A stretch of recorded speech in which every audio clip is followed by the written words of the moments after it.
This is the Burrow House, a plantation home in tiny Stateburg, South Carolina, about 10 miles west of Sumter.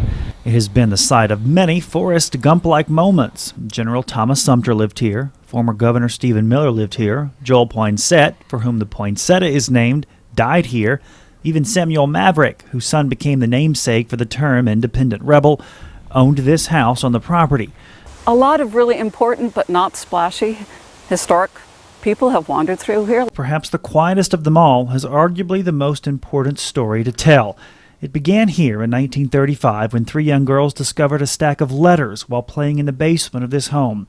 Those letters, now held at USC's Caroliniana Library, tell the story of a slave named April. There's been a really good job of whitewashing a very awkward discussion. It's a hugely awkward discussion.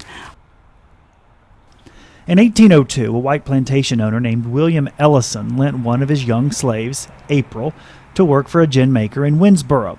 April quickly became the go-to man for repairing the expensive cotton gins throughout the Sumter area.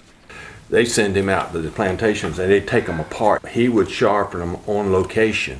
And that's why he heard about Stateburg. He came through here as a young man. And, he said, well, when he bought his freedom or whatever, he came here. The center of plantation country, the wealthiest area of South Carolina.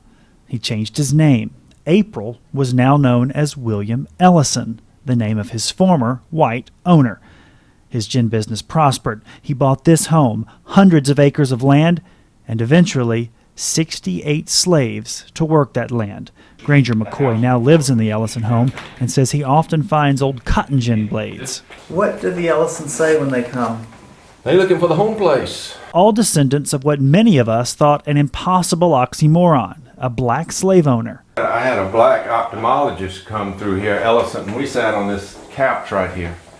And his great-great-granddaddy owned 68 slaves, and here I am, white, over here, and my great-great-granddaddy didn't own any slaves. And it was like somebody blew a dog whistle in a kennel. Everybody was just kind of turning their head, not knowing how to handle all this. History tumbles you. And what little we can learn about Ellison as a slave owner isn't pretty. The book Black Masters chronicles Ellison's life in the antebellum South and suggests that his slaves were the worst fed and clothed of any in Stateburg. It also suggests that Ellison was a slave breeder, selling off infant girls, a practice even some white owners found cruel.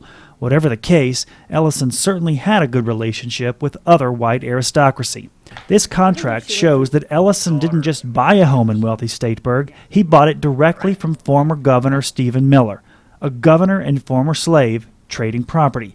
He was the wealthiest black man in South Carolina, the fourth wealthiest in the South, wealthier than more than 90% of whites.